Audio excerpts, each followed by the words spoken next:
bienvenue à cette table ronde sur cet atelier digital de la Student Project Week. On va commencer tout de suite avec notre expert, Mark van der Kammen, en posant quelques questions. La première sera relative à Dominique Leroy, ancienne CEO de Proximus, qui déclarait « Nous devons réinventer le marketing » dans le journal L'Écho. Qu'en penses-tu, Marc ? Ce que Dominique Leroy est en train d'expliquer, c'est qu'elle disait ceci, elle dit, il y a quelques années, c'était le règne des actionnaires, donc en anglais, les shareholders. Et c'est vrai qu'avant tout, le but d'une entreprise, c'était gagner de l'argent. Alors on s'est aperçu qu'au fur et à mesure du temps, ça a complètement changé. Aujourd'hui, c'est le règne des stakeholders, c'est-à-dire des partenaires.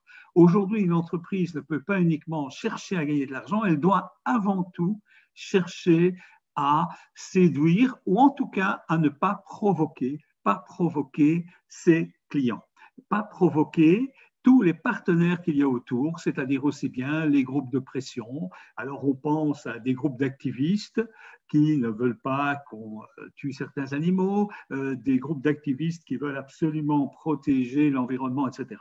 Il faut pouvoir en tenir compte. Et ne penses-tu pas que cette réinvention du marketing passe par un marketing omnicanal ? Alors, ce qui est intéressant aussi, c'est que la grosse différence qu'on a aujourd'hui par rapport au passé, c'est qu'avant, c'était très simple. Avant Internet, on achetait via toujours le même canal. On allait dans un showroom et on faisait ce qu'on appelait du showrooming, c'est-à-dire on se baladait, on regardait les voitures et puis on achetait une voiture. Internet est arrivé et certains ont cru que si Internet arrivait, la seule chose qui allait se passer, tout le monde allait acheter via Internet. Ah, merveilleux, donc le showroom était remplacé par le webroom. Très bien, on allait faire non plus du showrooming, mais du webrooming. Malheureusement, ce n'est pas ce qui s'est passé. Aujourd'hui, on a les deux canaux qui fonctionnent en même temps. Je vais acheter une voiture, je me renseigne sur Internet et puis je vais dans la concession automobile, ou mieux, je vais dans la concession automobile et puis j'achète sur Internet. Les deux systèmes aujourd'hui persistent. Donc, il n'est plus possible de ne pas utiliser le digital pour proposer des activités, mais si on le fait uniquement en digital, on risque purement et simplement de perdre un certain nombre de clients. Alors, aujourd'hui, pourtant, on entend beaucoup parler du marketing 4.0. Est-ce que tu peux expliquer cette évolution alors ? Oui. Il faut savoir que tout au début du marketing, c'était pas compliqué.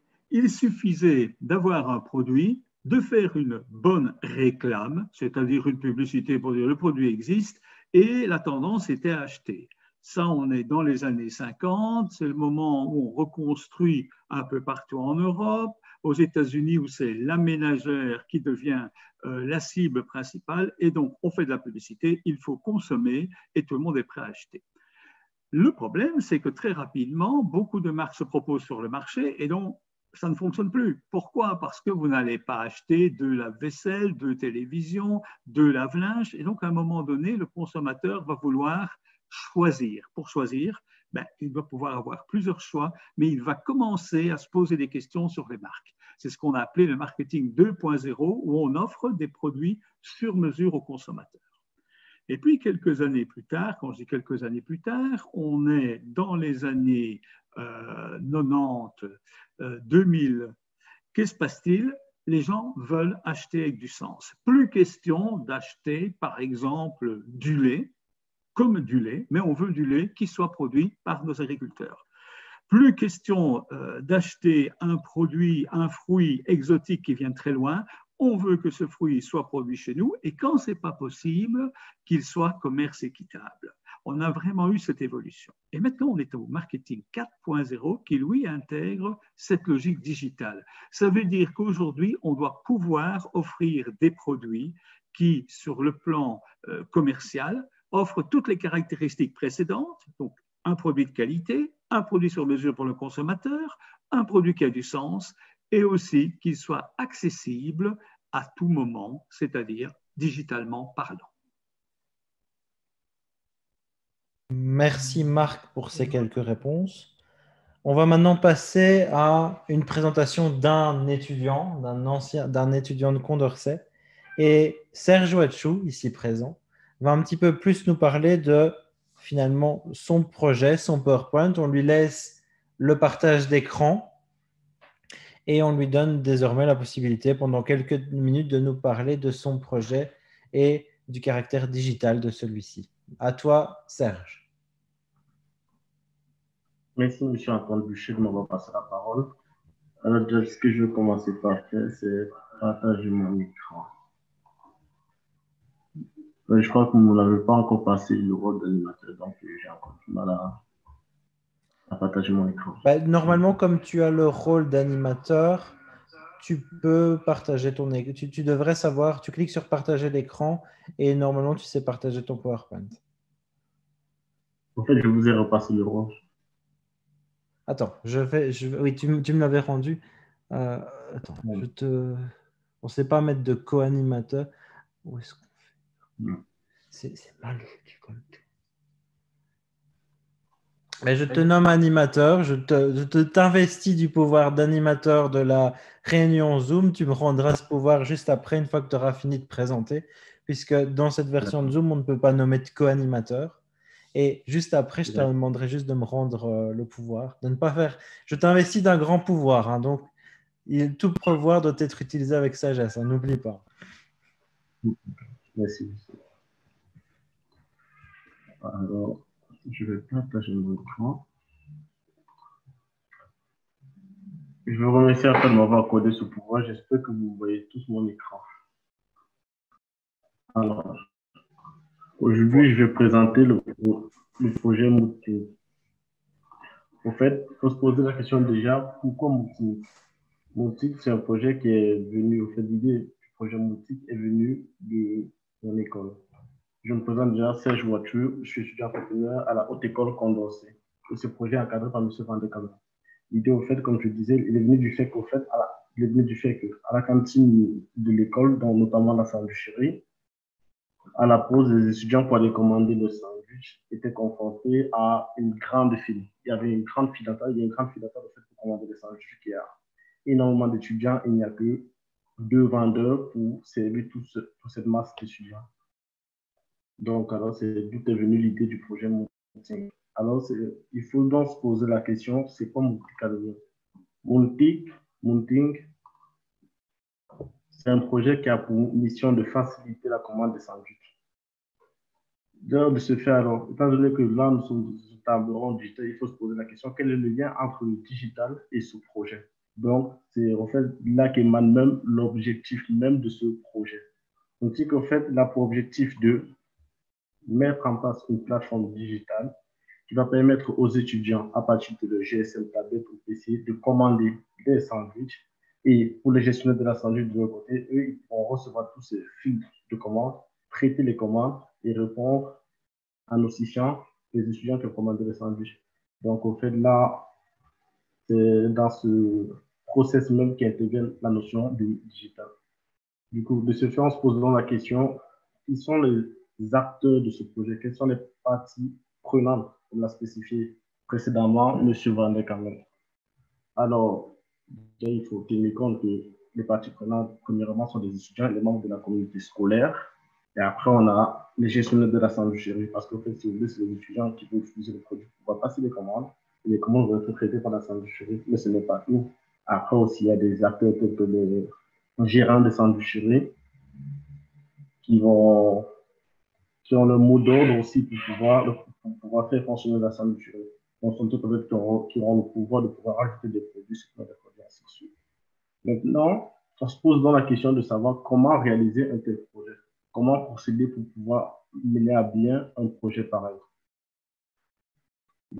Ce qu'il faut faire, il faut commencer par rencontrer les différents acteurs concernés par le projet. Car aujourd'hui, le client, c'est les parties prenantes. Ça, il faut le savoir. Il compte énormément pour une bonne réalisation du projet. Identifier et cerner les besoins des différents acteurs du projet. Parce qu'en fait, le besoin, c'est ça qui fait. En fait, si on arrive à bien répondre aux besoins, à ce moment-là, on peut avoir un bon produit. Alors, un produit qui va être beaucoup consommé, qui va être amené à évoluer dans le temps, flexible, et qui pourra répondre à différentes problématiques. Et pour pouvoir bien faire cela, donc, il faut déjà analyser les solutions existantes pour savoir qu'est-ce qu'on va prendre dans les solutions existantes, qu'est-ce qu'on va laisser. Parce que dans la plupart des problèmes qu'on rencontre tous les jours, il y a des façons de traiter ces problèmes-là qui sont bien, mais il y a des façons qui ne sont pas bien. Il faut qu'on identifie dans les solutions actuelles ce qu'on va prendre, ce qu'on va laisser et qu'est-ce qu'il y a à améliorer. Bah, étant donné que nous avons fait un projet digital, quand nous avons fait un projet digital, on se pose dans la question, il faut faire une analyse relative au développement du projet. Et cette analyse-là fait intervenir plusieurs choses, plusieurs notions telles que les notions de conception logicielle, d'architecture logicielle et tout. C'est là, en fait, c'est dans cette analyse-là qu'on va se poser ces questions-là. Quelle infrastructure on va utiliser, quelle méthode on va utiliser pour mettre en place une architecture logicielle pérenne et flexible. Parce qu'en fait, il faut savoir que les besoins des utilisateurs changent avec le temps. Ils ne sont pas constants, ils sont évolutifs, ils sont très flexibles. Et enfin, on va définir une méthode de gestion de projet pour mener à bien le projet.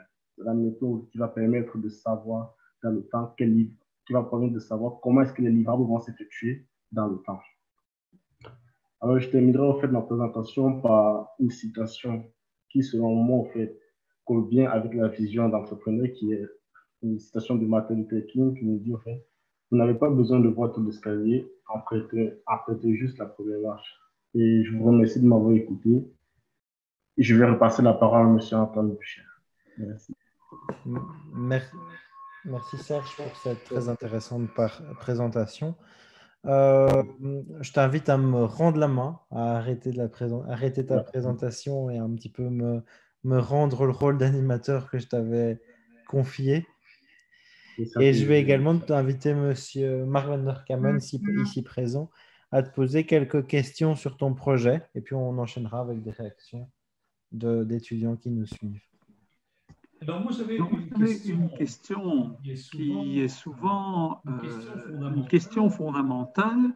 Comment as-tu eu cette idée de lancer ce système d'application, finalement, d'une application pour acheter commander des sandwichs? Comment l'idée t'est-elle venue? Alors, l'idée, au fait, elle est venue déjà, moi-même déjà, je suis étudiant, et en allant pour commander des sandwichs, je me suis rendu compte, avec mes camarades, mes amis, qu'on prenait énormément de temps pour pouvoir commander un sandwich. On prenait, par exemple, pour commander, il y avait des jours où il n'y avait pas trop d'affluence, 15 minutes, mais qu'il y avait énormément d'affluence, on pouvait prendre 45 minutes rien que pour commander. Ensuite, il y avait déjà une différence, il y avait 10 à 15 minutes pour recevoir le sandwich. Étant donné que la pause déjà ne fait qu'une heure de temps. Donc, je pense pas qu'il est correct de passer 50 minutes rien que pour pouvoir commander son sandwich. C'est de là qu'est venue l'idée de mettre quelque chose en place pour pouvoir résoudre ce problème-là. C'est vraiment intéressant ce que tu dis parce que ça veut dire que généralement, les idées les plus efficaces en création de projet, c'est les solutions qu'on apporte souvent à un problème qu'on rencontre personnellement. Sans doute parce que, comme il est personnel, on le maîtrise mieux et on trouve plus des solutions très concrètes. Non? Exactement, parce qu'au fait, parfois, l'idée, on n'a pas besoin de regarder trop loin, on regarde juste on regarde un truc qui ne va pas et on essaie d'apporter une solution juste à ce problème-là. En fait, pour moi, c'est ça l'idée même de l'entrepreneur, regarder au-dessus de soi, regarder un problème et apporter une solution à ce problème. Un problème qu'on rencontre personnellement, tel que vous l'avez, c'est bien spécifié. Alors, j'avais une autre question qui était donc, on comprend le départ de ton projet, et à partir de là, quelles sont les difficultés ou les problèmes que tu as eu à résoudre? Parce qu'a priori, commander des sandwichs, ça doit être facile sur une application, non? Ça va être facile, c'est un grand mot parce que, au fait, il n'y a pas juste l'aspect commande, le fait de prendre un GSM et appuyer commander qui intervient. Il y a tout un autre aspect, le besoin client. Les gens, comment est-ce qu'ils veulent, quelle interface ils veulent, quelles sont les couleurs qu'ils veulent. Après, il y a aussi l'aspect sécurité. Est-ce qu'ils sont sûrs que lorsqu'ils veulent utiliser les données bancaires là pour pouvoir commander, ils sont sécurisés? Maintenant aussi le côté administratif. Est-ce qu'on respecte certaines normes qui sont imposées par exemple par l'Union européenne, telles que le RGPD au niveau de la conservation des données? En fait, c'est tout un aspect, tout un écosystème qu'il faut mettre en place pour assurer une fiabilité au système qu'on souhaite développer et qu'il soit pérenne aussi dans le temps. Et pratiquement, pour réaliser ça, qu'est-ce que tu as eu comme soutien finalement de l'enseignement de la haute école pour réaliser ce projet? Alors déjà, il faut savoir que tout part de là, de la haute école, parce que le problème est présent dans la haute école. Déjà, tout part de là. Et ensuite, maintenant, j'ai eu, grâce à la haute école, j'ai pu avoir le statut d'étudiant auto-entrepreneur et avoir mon encadreur, qui est bien évidemment M. Van de Kamen, qui suit à la ligne de ce projet. Et la haute école aussi, elle a mis à ma disposition plusieurs outils qui m'ont permis, par exemple, d'effectuer un sondage au sein même de la haute école, avec l'autorisation, bien sûr. Et l'année passée, par exemple, aussi, ils ont mis à ma disposition 2 professeurs pour pouvoir m'encadrer, pour renforcer cet encadrement et aussi avoir un soutien du côté de l'analyse et une partie du développement du projet. J'explique. Il y a des cours, par exemple, où les étudiants étaient amenés à travailler sur des projets.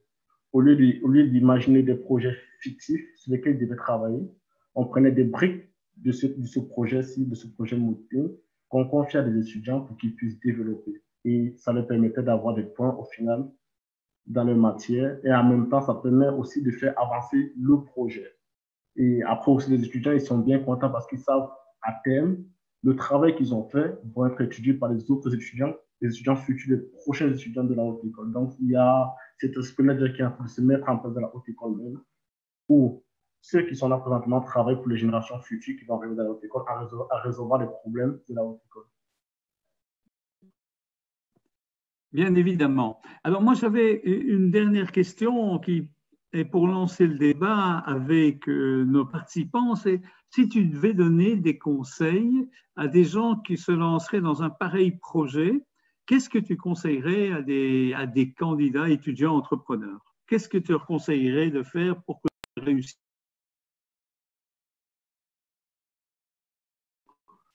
Alors, moi s'il fallait donner des conseils, je dirais qu'il faut vraiment tenir compte du besoin client. Il faut vraiment communiquer avec les parties prenantes. Heureusement que bon, j'ai eu l'encadrement de M. Van quand même pour pouvoir faire ça parce que grâce à la haute école et son encadrement, j'ai pu rencontrer par exemple le directeur financier de la régie à Mons. Et le rencontrer pour moi, c'était une grosse niche d'information parce que j'ai pu vraiment toucher du doigt les difficultés qu'il rencontrait.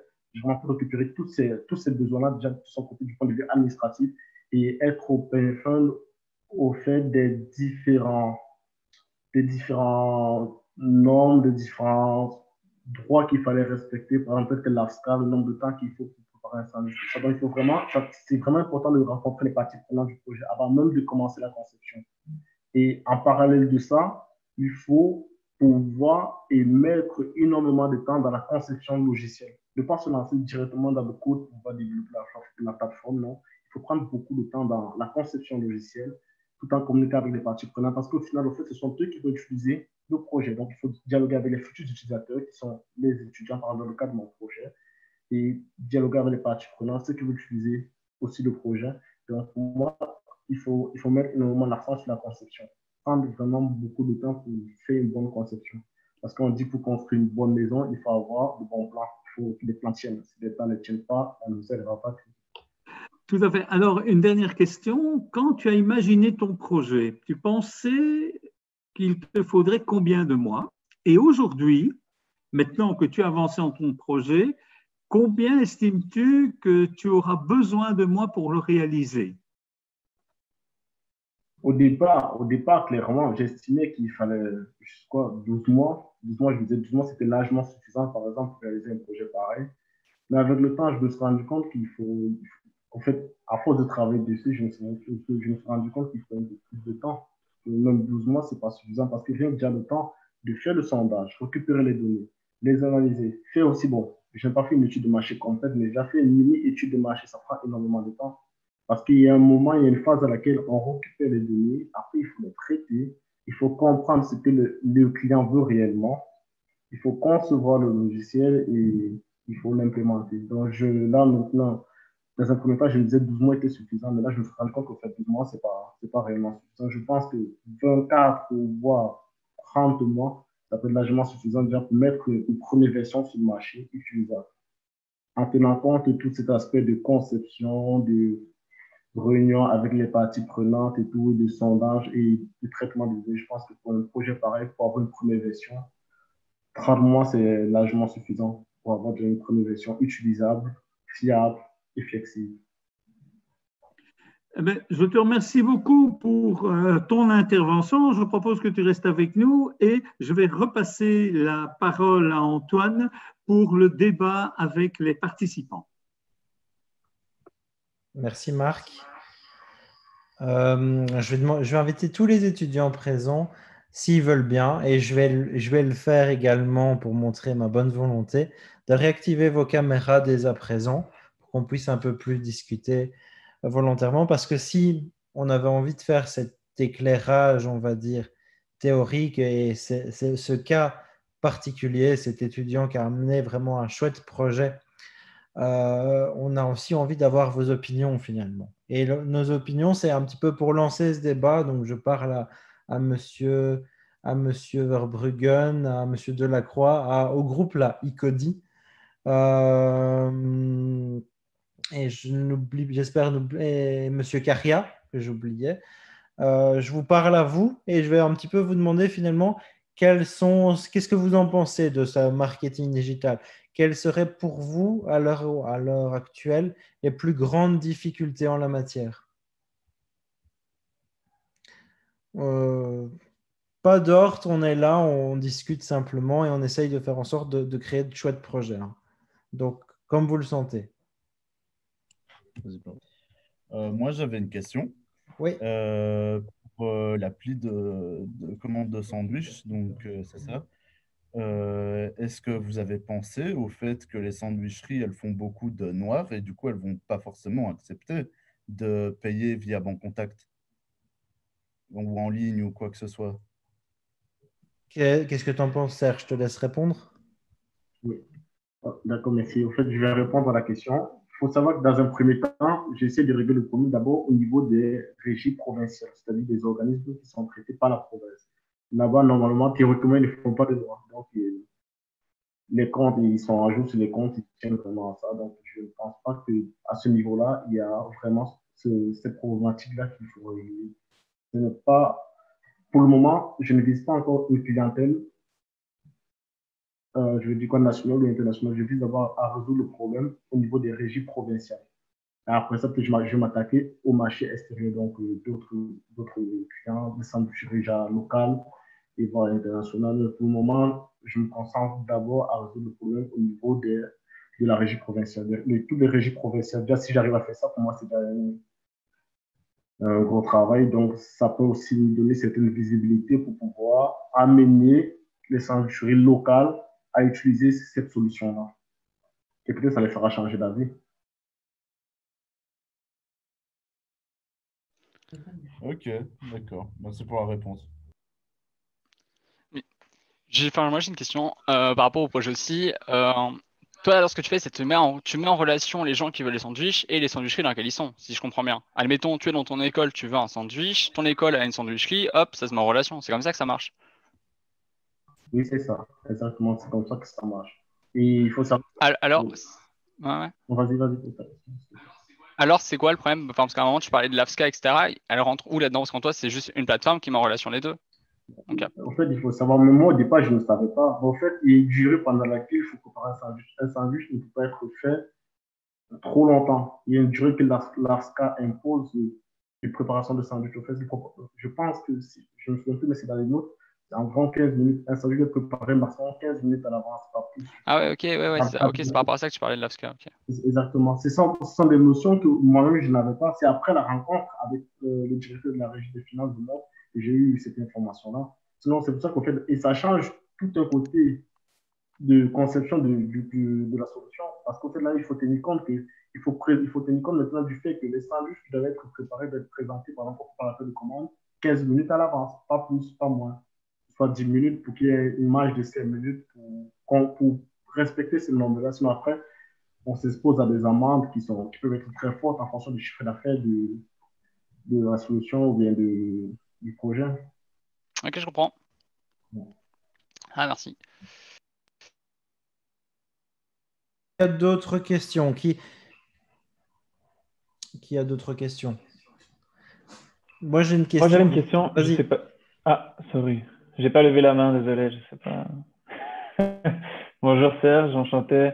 Moi, je voulais te poser une question simple. Je sais pas si j'ai bien suivi, mais au niveau de l'avancée du projet, parce que le micro, je n'entendais pas très bien, qu'est-ce que tu as déjà entrepris pratiquement pour tester un peu cette idée? Parce que, ouais, vas-y. On va dire, termine ta question, s'il te plaît, parce que ça peut permettre de mieux comprendre. J'ai pas compris ce que tu as dit. J'ai dit, s'il te plaît, est-ce que tu peux terminer ta question? J'ai vu que tu disais parce que et tu n'as pas terminé. Oui, parce que genre les études, demander à toutes les parties prenantes ce qu'ils en pensent, etc. C'est bien, il faut le faire, mais je veux dire, pratiquement, tu vois, tu peux tester comme on a parlé un peu avec Arnaud Verbruggen. Tester rapidement, c'est facile, et en plus, on peut avoir un avis directement du marché, comment il réagit, quoi. Donc, je sais pas si tu as déjà entrepris des trucs plus pratiques pour tester l'idée et le concept. Déjà, pratiquement, ce que j'ai eu à faire déjà, c'est un sondage. Un sondage que Ok, j'ai encore les résultats. Déjà, j'ai fait un sondage. Je ne sais pas si M. Antoine Boucher peut encore m'octroyer des pouvoirs pour que je puisse partager mon écran, par exemple, pour montrer les résultats du sondage. Parce qu'ils sont vraiment, d'accord. j'ai vraiment trouvé ça exceptionnel. Il y a eu, au fait, lors de ce sondage, des résultats auxquels je ne m'attendais pas. Par exemple, D'accord. il y a d'autres problèmes, il y a d'autres besoins que les utilisateurs doivent savoir, les étudiants réclamaient que l'école ne proposait pas. Par exemple, il y a des étudiants qui demandaient là, des soupes à la salle de chérie. Mhm. Ça, l'école n'avait pas cette information-là, ils ne savaient pas qu'il y avait des étudiants qui demandaient ça. Et aussi, il y a des étudiants qui voulaient des pâtes. D'autres voulaient, au fait, déjà rien que pour commencer à résoudre le problème, il y a des étudiants qui Mhm. étaient à l'hiver, on a froid quand on fait la file dehors. S'il vous plaît, donnez-nous une salle d'attente. Parce qu'au fait, si vous voulez, à côté de la salle de chérie, on a une salle je crois, qui est vide. Donc déjà, pour déjà commencer à résoudre le problème, si on ne veut pas chercher l'idée de l'agilité, on peut déjà commencer à mettre ce local-là à disposition des étudiants comme salle d'attente. Comme ça, déjà, au moins, ça l'idée, ils ne vont pas froid dehors. Je ne sais pas si M. Antoine Boucher m'a donné le pouvoir nécessaire pour partager l'écran. Comme ça, je vais montrer. Non, je pense que j'ai compris. Et le sondage, c'était sur combien de personnes, si je peux me poser la question? Je vais montrer ça maintenant. Ok. Le résultat du sondage.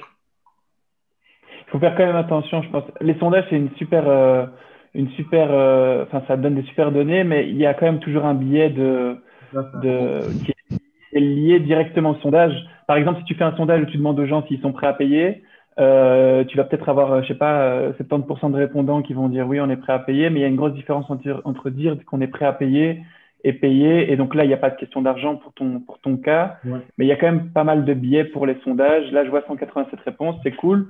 Ça reste un échantillon relativement restreint, mais c'est vrai que c'est pas mal pour le début, c'est top. Comme ça, tu as déjà tu dis les soupes et tout ça, c'est des trucs qui ressortent et ça, c'est cool. Hein. C'est des données directement que tu peux utiliser. Ouais.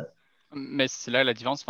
Désolé, je coupe 2 secondes, mais c'est parce que j'ai l'impression que j'ai pas compris le truc. C'est que pourquoi demander ce que les gens veulent acheter si toi, ton but, c'est simplement de proposer la mise en relation, parce que c'est pas toi qui va dire à la sandwicherie, il faut mettre des soupes. Non, la sandwicherie, elle dit, j'ai X sandwichs, moi je veux les vendre, tu les mets sur ta plateforme et c'est cool pour moi. Effectivement, ce n'est pas mon objectif de leur demander, de dire à la sandwicherie ce qu'ils vont mettre sur le marché. Moi, en faisant mon sondage, c'était pour demander si, par exemple, à quelle heure les gens prenaient généralement le sandwich, quel type de paiement ils utilisent. Après, en fait, j'avais laissé un champ libre qui leur permettait de leur donner une suggestion pour améliorer le fonctionnement de la sandwicherie. J'ai été surpris par les réponses. C'est vrai, il y a un nombre qui disait une application pour pouvoir commander ce sandwich. Ah ouais, ok. Un panel d'informations en fait, qui peut permettre d'augmenter le chiffre d'affaires de la sandwicherie. En fait, c'est un peu plus à ce style-là. Parfois, on pose une question à des gens, ils te donnent des réponses, mais après, ils donnent d'autres besoins auxquels on ne s'attendait pas. En fait. C'est surtout ça que je voulais expliquer. Par exemple, Bon. j'écoute. Mais j'allais dire, pour moi, ici, entre guillemets, le côté où c'est biaisé, c'est que les gens, selon comment je le vois quand tu expliques ton truc, c'est que les gens, ils ont pris ça sur notre école à nous, comment est-ce qu'on fait pour l'améliorer nous. Donc nous, on aimerait bien des sandwichs, on aimerait bien des pizzas et tout. Mais toi, c'est pas des réponses qui vont t'aider dans ta conception de ton application. Parce que ça, en toi, tu t'en fous, toi, de ce que les gens veulent. Toi, simplement, la sandwicherie, elle propose X choses. Tu mets ça sur ton truc, les gens réservent par ce biais-là, tu prends une commission au passage si tu en prends une, et point à la ligne. Les gens ils reçoivent leur sandwich, la sandwicherie a une notification, et c'est bon, tout est gagnant partout. C'est dans ce sens que je comprends pas, et que pour moi, ici, entre guillemets, c'est que c'est biaisé dans le sens où tu as fait ça par rapport à une seule école. Oui, ça tout à fait. L'échantillon, j'ai pris qu'à partir de mon école. C'est vrai que j'ai fait à partir de cette école. Mais déjà là, au fait, comme je l'ai dit, moi, je vais dans un principe où déjà, si j'arrive à répondre proprement aux besoins d'une seule niche, alors je peux déjà me lancer vers d'autres niches. Pour moi, l'objectif, ce n'est pas de me lancer tout d'un coup à essayer de répondre à un besoin international ou national ou bien même local. Je vais déjà commencer déjà par proposer une solution à un groupe de personnes. C'est ça mon objectif, proposer une solution à un groupe de personnes, une solution fiable, flexible et pérenne. Et ensuite, essayer d'étendre cette proposition de solution-là. Parce que dans un premier temps, je pense que si on n'arrive pas à donner un service fiable et correct à 5 personnes, ce n'est pas 100 personnes qui vont pouvoir utiliser un service fiable et correct. Donc, en fait, c'est de cette idée-là que je pars déjà. Et bah, là, par exemple, sur l'échantillon de 187 personnes que j'ai pu essayer d'avoir leurs avis, il faut déjà savoir quelles sont les questions que j'ai posées. La première question, c'était à quelle heure ils prenaient généralement le sandwich à l'école. Déjà, j'ai eu une grosse information de savoir c'était la plupart du temps entre 10h et 10h30. En fait, ça, ce sont des questions qui sont importantes pour moi pour le développement conceptuel du projet. Exactement. Bah, sur à quelle fréquence, par exemple, vous achetez un sandwich à l'école? Là, j'ai eu des réponses et tout avec des détails. Bah, aussi, ce qui est important pour moi, c'est de savoir aussi les plateformes qu'ils utilisent le plus à l'école. Donc, à savoir les signes d'exploitation. À l'école, sur les 187 personnes qu'on a pu interroger, on s'est rendu compte qu'il y avait 92 personnes qui utilisaient iOS et 95. Donc, ça veut dire qu'il faut dire que ces produits-là, au fait que le produit, la solution qu'on va proposer soit axée vers cette plateforme-là, si on va avoir le plus grand nombre d'utilisateurs de notre solution. Donc, il faut dire qu'on axe notre développement sur iOS et Android. Donc, alors on propose une solution qui va être multi-plateforme. Bah, après, quel était le statut des personnes qui ont répondu au sein de l'école? La majorité des étudiants, il y a plus de professeurs qui ont répondu et 3 membres du staff de l'établissement. Et après, bah, il y a la cinquième question, c'était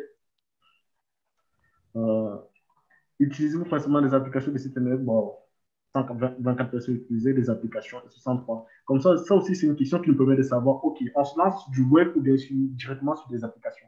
Ce sont des questions qui sont importantes pour la conception du logiciel parce que ça nous permet de savoir par où on commence déjà. C'est ça qui est important. Mais là, tu vas déjà développer un logiciel sans même avoir testé ta solution alors. Non. Je suis encore dans la phase conception. En fait, si tu veux, déjà de nos jours, bon, c'est un peu aller vite. Mais de nos jours, en fait, pour l'infrastructure devient un détail dans la conception du logiciel. Ce qui compte le plus, c'est le domaine, la solution qu'on va proposer. Après, l'infrastructure, c'est un détail. Qu'est-ce que ça signifie? Ça signifie qu'on peut concevoir un logiciel sans tenir compte de quelle infrastructure ça va être trop déployé. De nos jours, avec les solutions actuelles, c'est possible. On se concentre plus sur le développement du domaine logiciel. En fait, c'est une méthode de conception logicielle qui s'appelle le Domain Driven Design. On se concentre même d'abord sur le développement du domaine logiciel et ensuite, la plateforme de déploiement est un détail. Ce sont des trucs qui sont implémentés. En fait, c'est très rapide d'implémenter. Il y a plein d'outils qui permettent déjà de faciliter ça déjà, ce type de développement-là. C'est pour ça que dans un premier temps, il faut donc s'axer sur le domaine. C'est-à-dire, dans quel domaine on va apporter la solution. Une fois qu'on a tous les données-là et qu'on a pu concevoir, on a pu faire cette conception logicielle, normalement en respectant, si tu vas du domaine driven design, à ce moment-là, la plateforme de déploiement devient un détail. Je t'invite à regarder une ressource dessus. Et si je te dis qu'il y a moyen de tester ta solution sans développer quoi que ce soit? Alors là, je suis preneur. Bah oui. Parce que moi, c'est un peu ce côté-là, genre, je vais juste encore te dire la parole 2 secondes, c'est que moi, j'ai l'habitude maintenant de travailler dans des startups et j'ai l'habitude d'en créer aussi des startups. Et donc, c'est ce qu'on fait, c'est qu'à chaque fois, on regarde ce vers quoi on va arriver à la fin et on explose tout pour reprendre aujourd'hui. J'ai ça entre les mains. C'est quoi la manière la plus simple de tester et de voir ce que ça veut donner? Et entre guillemets, aujourd'hui, toi, dans ta solution, toi, ce que j'imagine bien, c'est que tu fais juste une mini page Facebook, tu mets un bot dessus, tu dis aux gens, ouais, si vous voulez commander vos sandwichs, passez via ce truc-là, tu récupères les commandes derrière, et toi, si tu sais qu'il faut 15 minutes de commande, machin et tout, à chaque fois, tu dis à la sandwicherie, maintenant, il faut faire celui-là, enfin, bien, il faut imaginer un petit comme ça, et en 2 semaines de temps, tu sais tester ta solution gratos. Je te remercie de la solution, Arnaud. C'est vrai que je n'avais pas du tout pensé à ça. Moi, si je peux intervenir, moi, je rejoins Arnaud à fond là-dessus. De nos jours, dans les startups, il y a un truc qui s'appelle le bootstrapping. C'est vraiment essayer de trouver une solution sans déployer n'importe quel moyen. À part si tu as besoin de milliers d'euros, de centaines de milliers d'euros en R&D, tu travailles pour SpaceX et tu as besoin de cet argent et tu as besoin de développer des logiciels.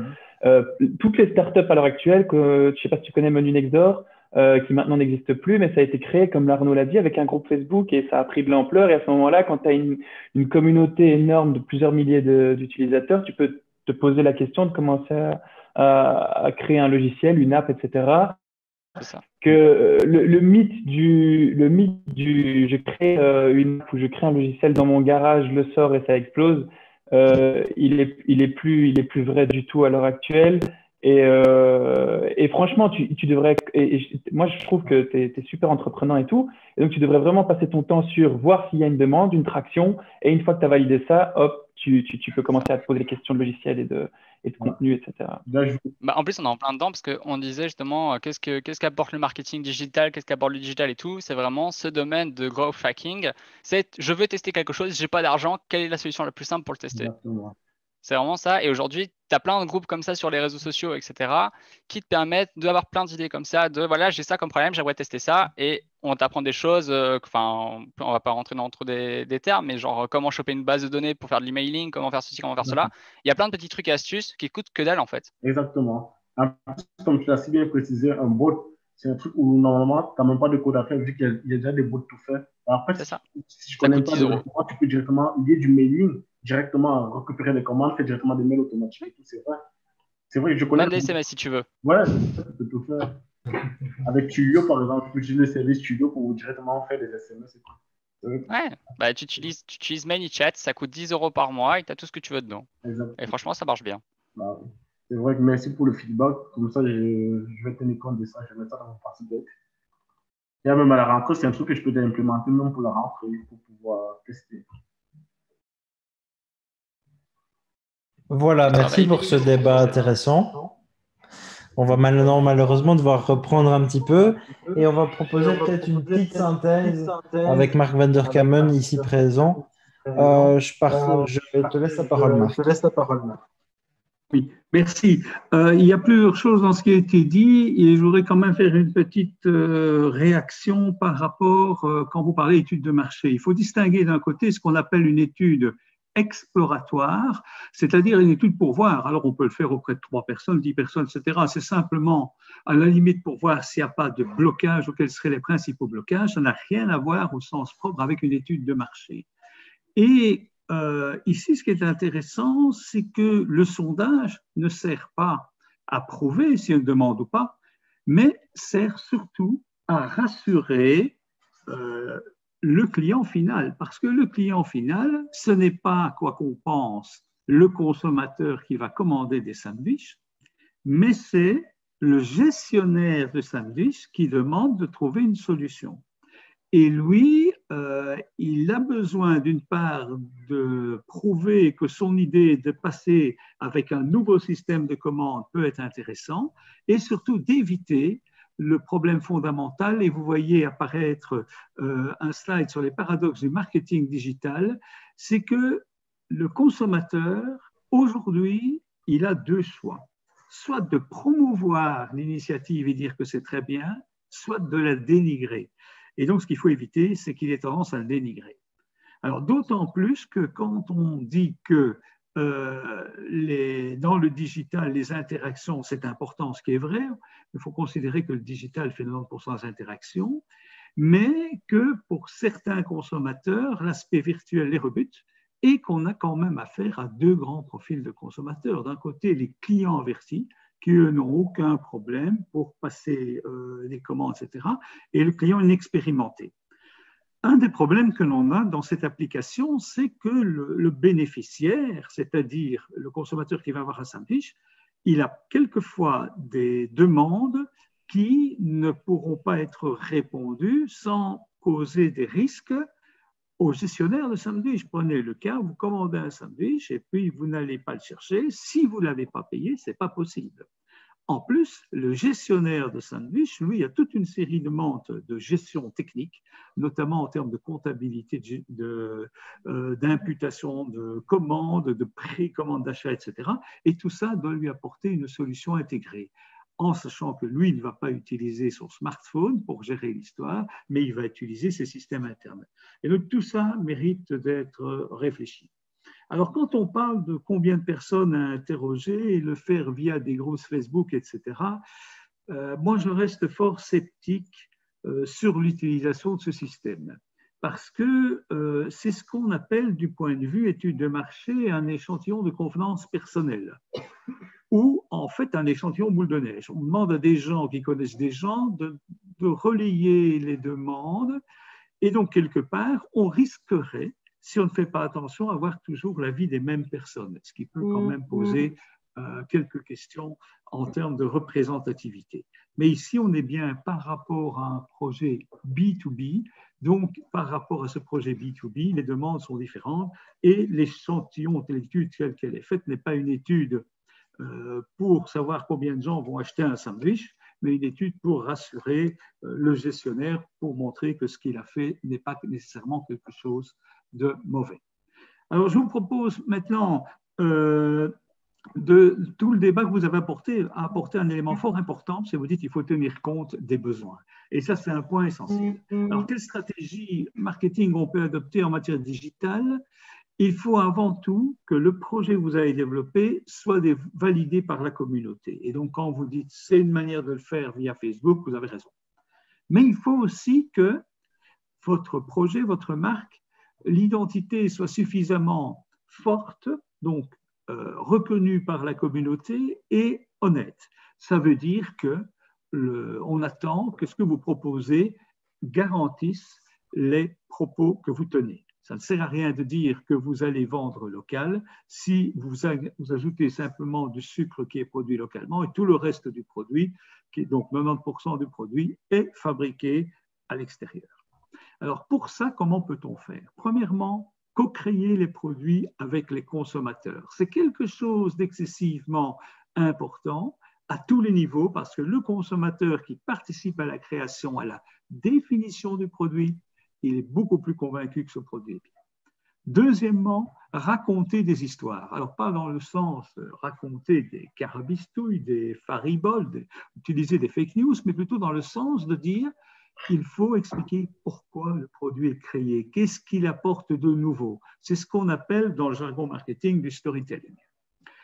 Il faut ensuite développer le contenu. Le consommateur ne veut plus un produit simple, il veut au contraire que l'on parle du contenu de l'offre globale.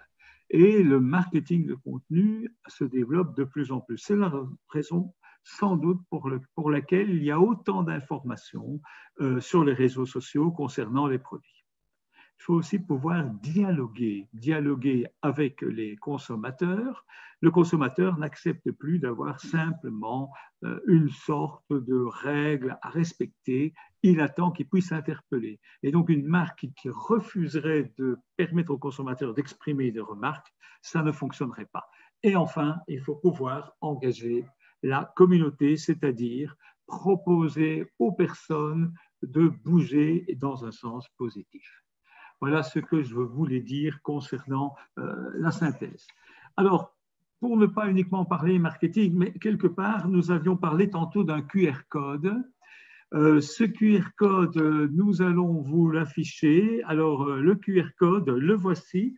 Vous savez que tout au long de la journée, nous avons eu un soutien important de la Société Wallonne de financement. La Société Wallonne a développé un programme qui s'appelle Badji. Et si vous scannez à présent ce QR code, vous allez avoir une reconnaissance de l'activité comme faisant partie du programme Badji. Donc franchement, allez-y directement, scannez-le et vous allez voir ce qui va se passer. Vous allez pouvoir ouvrir une application Badgie et disposer ainsi d'un code qui va vous permettre d'obtenir des badges, une reconnaissance pour la participation à cette journée. Mais moi, je voudrais aussi vous remercier pour avoir participé à cette journée et je vous propose, puisque nous parlons du marketing, mais parlons d'action marketing, et vous proposer de gagner un ouvrage que j'ai eu l'occasion d'écrire avec Philippe Kotler. Pour ceux qui connaissent dans le marketing, c'est quand même aujourd'hui la référence mondiale dans le domaine sur le marketing 4.0. Alors, en répondant à 2 questions, attention, vous devez répondre aujourd'hui avant minuit, puisque ça sera l'heure de réception, comme on dit, de votre réponse qui vaudra validation. La première question, comment s'appelle le site consacré à l'entrepreneuriat de la Haute École Condorcet? Alors, c'est www.entrepreneur.be, donc vous invite à chercher. Et puis, combien recevrons-nous de réponses exactes, ce qui permet de partager les participants.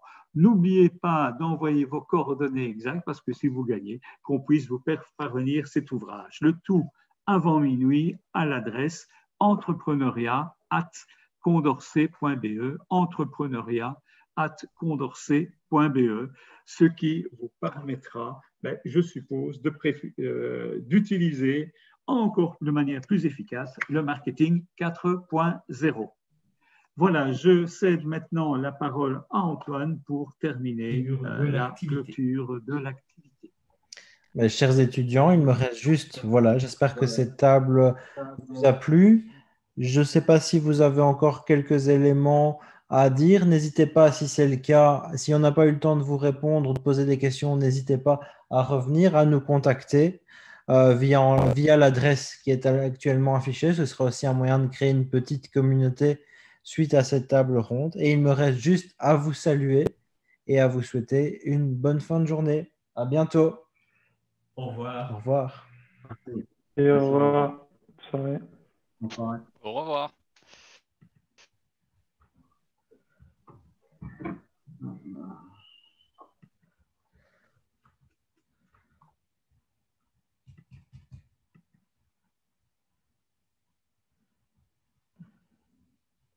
Voilà, on n'a plus que tous les deux.